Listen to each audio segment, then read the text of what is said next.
Kevin says, I will not let this destroy my life. I went and watched a soccer game today. I didn't let social anxiety deter me from my joy. We can all get through this together. That's awesome, Kevin, and that's huge. So yay you for that. Yay you for that. That's it, man. Like, that's how you reclaim your power and control, and you build an awesome life in the process. I am thrilled that you overcome you. That's a big victory, that you went out and you did that and you had a good time and you were determined to have fun and bring some joy into your life.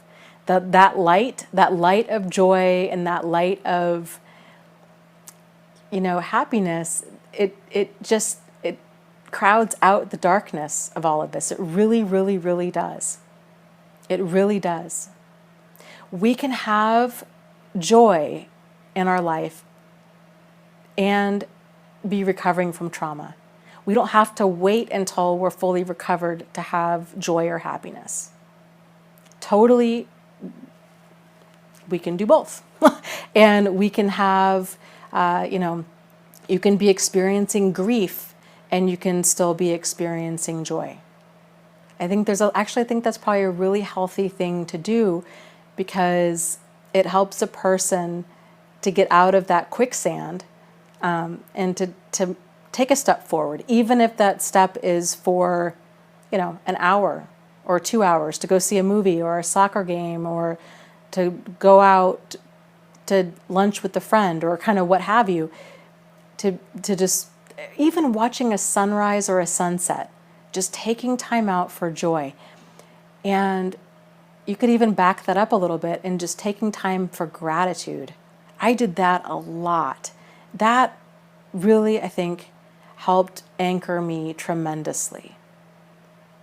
And it's just, our mind, we can only have one emotion at a time. And fear and gratitude can't exist at the same time. It's either one or the other.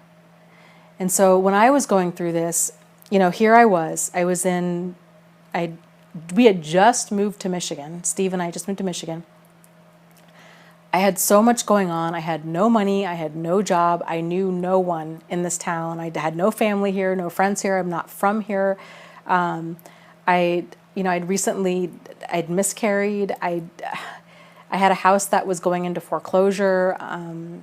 It was on the verge of declaring bankruptcy. It was just it was so incredibly stressful, and it just felt like my world was caving in on all ends. And then Steve upped and left, and it was lies and nonsense, and his wife became back to a wife that I didn't know he still had, and then she was becoming a flying monkey and throwing verbal rocks at me, and it was just awful, like awful, awful, awful, awful, awful.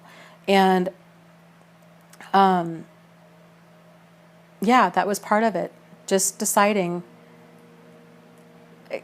again, that's just me being stubborn, but it really did work, and just saying kind of whatever your faith is, like for me saying like,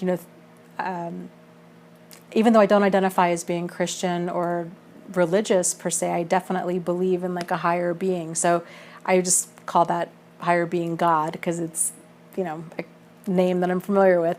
But, like, thank you, God, thank you. And finding like sincere gratitude in every little thing. Thank you that I can go take a shower and I have clean, hot running water. What a gift. Like, seriously, like, what a gift. And that's more than a lot of the world has.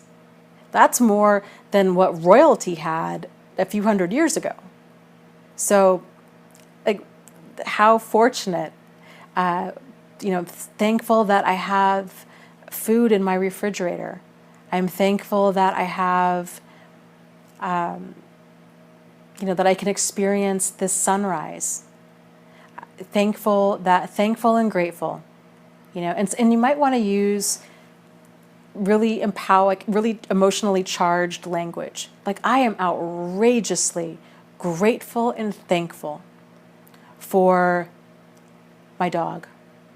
or I am outrageously grateful and thankful for electricity.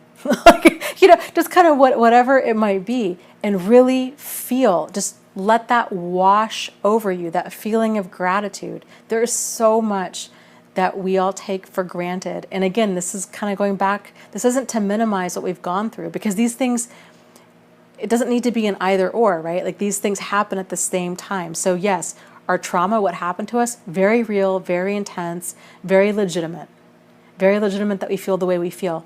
But at the same time, there is still a lot of things to be grateful for. Being grateful doesn't have to minimize what we went through. Like, these things can coexist simultaneously, and they don't need to overlap. It doesn't need to mean that we're somehow okay with what happened to us, or that we're ready to move on, or anything that feels uncomfortable. It doesn't have to mean anything that you don't want it to mean. So just taking the time out to be grateful and thankful. There's a lot of peace, like almost instantly, peace that comes from that. I said, like, gratitude things, I think throughout the day, whenever I started feeling really fearful and scared of how am I going to do this? Like, I don't even know where the grocery store is. I need a hug. And I am 6 hours away from the next closest people that I know. And they've got their own lives and their own stuff. Like, how am I going to do this? And gratitude, man, it's where it's at. It keeps a person anchored into everything that is still good and right with the world. Because all of this darkness and negativity and stress and trauma and depression and pain, all of this can just get really heavy really fast, and it can stay really heavy. And gratitude really does help to lighten that load. Lots of love to you guys. You are not alone. You are not crazy, and you really can move forward and heal from this.